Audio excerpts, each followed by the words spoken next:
कई बार क्राइम की कहानियाँ साउथ से ऐसे भी आती हैं जो दिल को झकझोर देती है, जिसको जिसको सुनकर रोंगटे खड़े हो जाते हैं। इन्हीं में से ये कहानी है। ये एक ऐसे सीरियल किलर की कहानी है जिसके क्राइम को देखते हुए ये तय था कि उसे सजाए मौत मिलेगी कानून से। और कानून में जब वो पकड़ा जाता है तो पुलिस वाले भी जानते थे कि इसको मौत मिलेगी, लेकिन जिस जेल में जहाँ पे वो बंद रहता है वहीं से वो फरार हो जाता है। उसको भी मालूम रहता है कि मेरे को मौत मिलेगी, और फरार होने में शायद उस जेल के भी वार्डन जेलर का भी हाथ रहता है। फिर उसको पुलिस पूछताछ करती है, जांच करती है। फिर जो फरार हुआ मुजरिम रहता है उसको उड़ीसा से गिरफ्तार करती है, फिर से उसको जेल में डालती है। तो चलिए एक ऐसे सीरियल किलर की कहानी आप लोग को बताएंगे। शायद उस टाइम उससे नेता, पुलिस और उस जगह के जितने भी आस पड़ोस के लोग थे, सब कोई उससे डरते थे। तो नमस्ते, आदाब, सत श्री अकाल। आज की जो सच्ची घटना मैं आप लोग को सुनाने जा रहा हूँ, आज की जो कहानी मैं आप लोग को सुनाने जा रहा हूँ, ये ऑटो शंकर की कहानी है, जो तमिलनाडु मद्रास का भी हुआ करता था। आज तो तमिलनाडु चेन्नई हो गया है। उस वक्त का सबसे खुखार किलर था। दरअसल इसका नाम ऑटो शंकर नहीं, गौरी शंकर था। 1955 में तमिलनाडु के गौरी शंकर पैदा हुआ था, और गौरी शंकर पैदा होने के बाद वहाँ से 15-20 सालों बाद काम काज के लिए चेन्नई आ जाता है। और चेन्नई आने के पास वहाँ पे वो पेंटिंग का काम करने लगता है। और जब पेंटिंग के काम करने लगता है तो तुरंत कुछ सालों बाद वहाँ के जो सरकार जो होती है, जो गवर्नमेंट होती है, वो शराबबंदी कर देती है। अब शराबबंदी होती है, शराबबंदी होने के बाद वहाँ पे लोग सड़कों पर उतर जाते हैं, और सड़कों पर उतरने के बाद लोग धरना प्रदर्शन करने लगते हैं। अब गवर्नमेंट को लगता है कि हमारी सरकार शायद गिर जाएगी। फिर कुछ महीनों बाद फिर से शराब का आर्डर, मतलब शराब चालू कर दिया जाता है। फिर से मद्रास में शराब मिलने लगता है। लेकिन इस बीच फिर से महिलाएं कुछ खड़ी हो जाती है, जगह जगह प्रोटेस्ट होने लगता है कि आप लोग जब शराबबंदी किए थे तो हमारे पति लोग अच्छे से रह रहे थे, बाजार कर रहे थे, सबका हाल चाल जान रहे थे, और आप लोगों ने फिर से चालू करके गलत कर दिया। फिर सरकार दोबारा शराबबंदी कर देती है। अब शराबबंदी होने के बाद अब मद्रास में तस्करी होने लगता है शराबों का। अब शराबों का तस्करी होने लगता है तो आप लोग को भी मालूम होगा, जो 100 का शराब मिलता था वो 300 का मिलने लगता है। यहीं पे जोरों तोरों से ये सब चीज़ चलने लगता है। तो यूपी बिहार में भी, बिहार में ज़्यादा ताड़ी का एक पेड़ पाया जाता है, वैसे साउथ में भी ताड़ी का पेड़ बहुत ज़्यादा पाया जाता है। लोग इसको भी पीना स्टार्ट कर देते हैं, लेकिन कुछ दिनों बाद इस पर भी बैन लग जाता है। तभी जो गौरी शंकर होता है वो अपने दोस्तों से, अपने भाई से बोलता है, यार सब लोग इसमें पैसे ज़्यादा कमा रहे हैं और हम लोग हैं तो पेंटिंग डेंटिंग में लगे हुए हैं, चलो हम लोग भी शराब का धंधा करते हैं।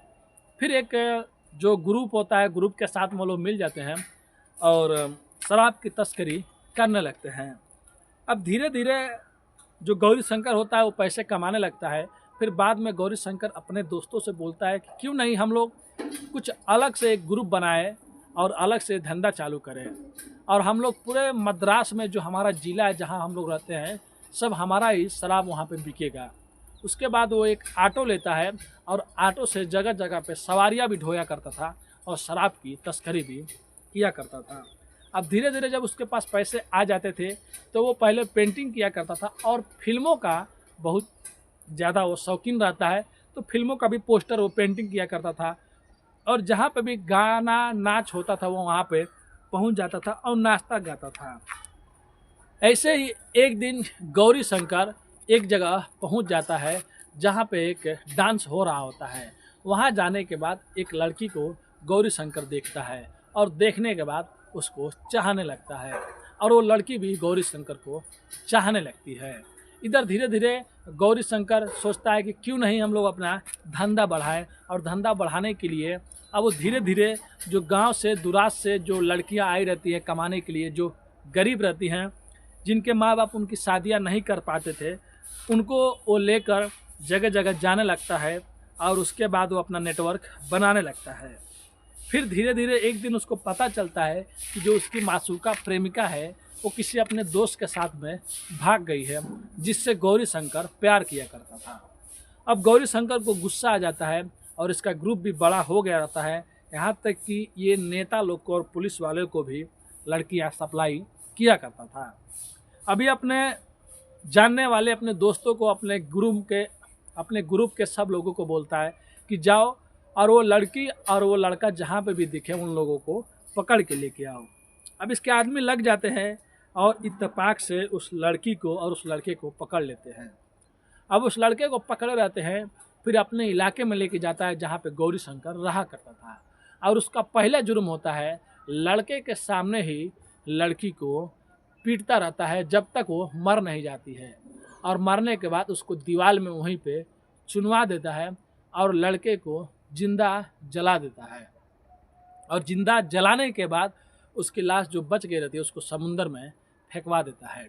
अब उसके बाद धीरे धीरे उसका गैंग और बड़ा होते जाता है और बहुत बड़ा हो जाता है। अब चारों तरफ गौरी शंकर का नाम हो रहा था, चाहे पुलिस हो गए चाहे कोई भी हो गया, वो बड़ी आसानी से शराब की तस्करी और लड़कियों का धंधा वो करने लगा।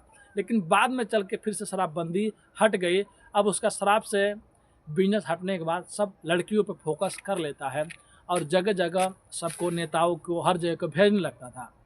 लेकिन जो भी नेता के पास वो लड़की भेजता था या नेता किसी के पास आते थे तो उनका वो मोबाइल में फ़ोटो या वीडियो या कुछ ना कुछ निकाल लिया करता था कि बाद में कुछ काम देगा ये नेता लोग से मैं करवा लूँगा। उनको मजबूर भी वो किया करता था।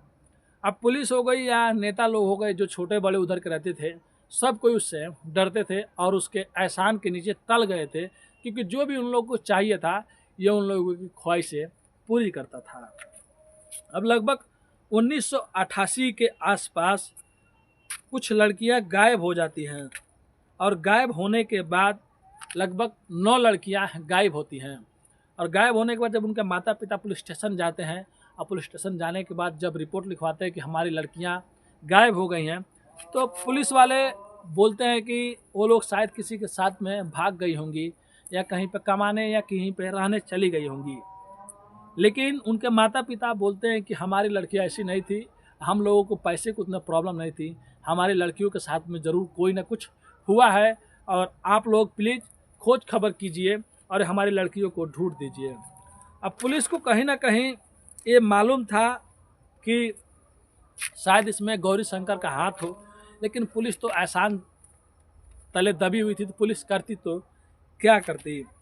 उसके बाद फिर से कुछ लड़के होते हैं जो गौरी शंकर के अड्डे पे गए रहते हैं और गौरी शंकर के अड्डे पे जाने के बाद वो एक लड़की को पसंद करते हैं और बोलते हैं कि हमको इस लड़की को बाहर घुमाने लेके जाना है।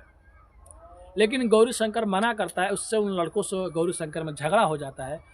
तहाँ गौरी शंकर उन लड़कों को पीट पीट कर मार कर और फिर से उनको दीवार में चुनवा देता है। फिर पुलिस के पास जब कंप्लेन जाती है तो पुलिस भी कुछ नहीं करती है। अब पुलिस जब कुछ नहीं करती है तो लोग भी बेचारा निराश हो जाते हैं और किसको पकड़े किसको सज़ा दे कुछ भी किसी को मालूम नहीं रहता है। लेकिन पुलिस बाकायदे जानती है कि ये शायद गौरी शंकर का काम है, लेकिन पुलिस तो कोई भी कदम नहीं उठाती थी और पुलिस वाले भी सब मिले हुए थे जो वहाँ के लोकल थे। अब एक दिन ऐसा आता है कि एक गुजरात की लड़की होती है और गुजरात की लड़की जा रही होती है, तभी कुछ ऑटो से लोग आते हैं और उसको ज़बरदस्ती ऑटो में खींच लेते हैं और कुछ दूर लेके गए रहते हैं। तभी हाथापाई में वो लड़की उन लोगों से छूट जाती है और छूट कर निकल जाती है। अब बेतहास वहाँ से दौड़ने के बाद वो पुलिस स्टेशन जाती है और जाने के बाद बताती है कि साहब मेरे को कुछ लोग किडनैप कर रहे थे और मैं उन लोगों से कैसे भी छुड़ा के आई हूँ, आप मेरा मुकदमा मेरा याचिका दर्ज कीजिए और उन लोग को पकड़िए। पुलिस वाले तो पहले कुछ आनाकानी करते हैं, फिर बाद में पूछते हैं कि बताओ कुछ किसी का नाम किसी का हुलिया कुछ जानती हो।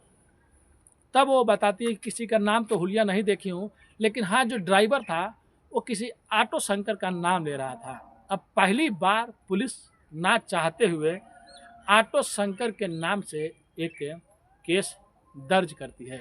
तभी वहाँ के जो सरकार में जो रूलिंग पार्टी में रहते हैं और अपोजिशन पार्टी में कुछ अनबन हो जाती है और सरकार की छवि खराब होने लगती है, कुछ गड़बड़ हो जाता है। फिर सेंट्रल में सरकार बैठी जो दिल्ली में रहती है वहाँ की सरकार को खारिज कर देती है और राष्ट्रपति शासन वहाँ पे लगा देते हैं।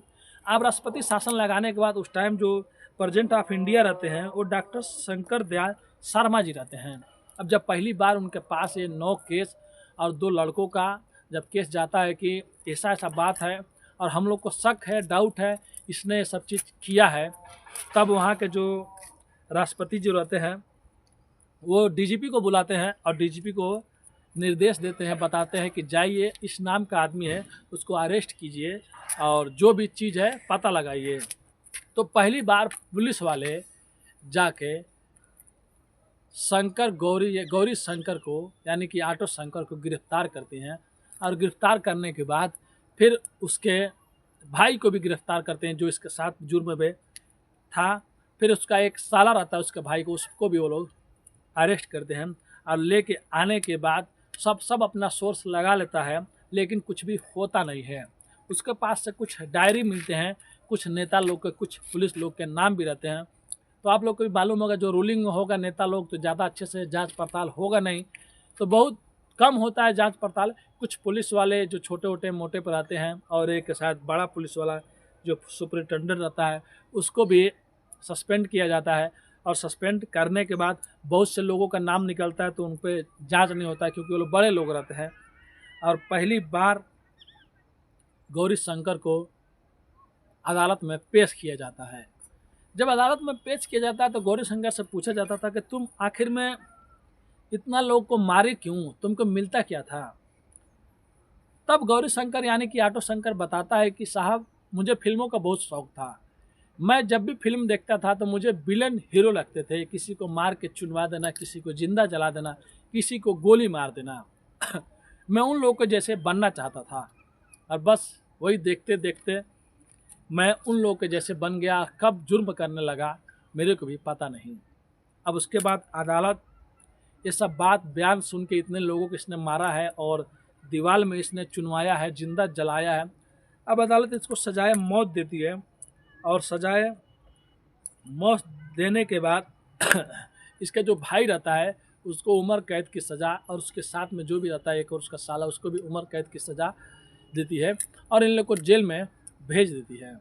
लेकिन जब ये लोग जेल में रहते हैं तो कुछ दिन कुछ महीने रहते हैं और वहाँ के जो वार्डन जो पुलिस रहते हैं उनको ये लोग घूस घास देकर वहाँ से लोग फरार हो जाते हैं और फरार होने के बाद जब ये लोग भाग जाते हैं फिर से पुलिस इन लोग की जांच करती है, पड़ताल करती है, तब इन लोग को उड़ीसा से गिरफ्तार करती है, फिर इन लोग को जेल में लेके जाती है और 27 अप्रैल 1995 को सलेम सेंट्रल जेल में आए शंकर को फांसी दे दिया जाता है और उसके फांसी के अगले दिन पूरे तमिलनाडु के फर्स्ट पेज पे उसके न्यूज़ रहता है और उसके अगले दिन पूरे इंडिया के फर्स्ट पेज पे उसकी कहानी रहती है। तो ऐसे एक तमिलनाडु का cooker serial killer auto Shankar का खात्मा होता है जो लोगों को जिंदा जला देता था, लोगों को, लड़कियों को ज़मीन में दीवार में चुनवा दिया करता था। तो कई बार लोग फिल्म देख के प्रेरित होते हैं, कई बार लोग फिल्म से ऐसे घटना को भी अंजाम देते हैं। तो ये थी ऑटो शंकर की कहानी जो बहुत से बेगुनाह लोगों को बस हंसी मजाक में और कुछ अपने लिए ही मार दिया करता था। ये कहानी सुनाने का उद्देश्य किसी का भी दिल दुखाना नहीं है, बस आप लोग को जागरूक करना है, सचेत करना अपने कहानियों के माध्यम से। कहीं भी जाए तो सेफ रहें और स्वस्थ रहें और अपने आसपास हो रहे हर एक एक्टिविटी पे ध्यान दें, अपने बच्चों को भी सेफ रखें।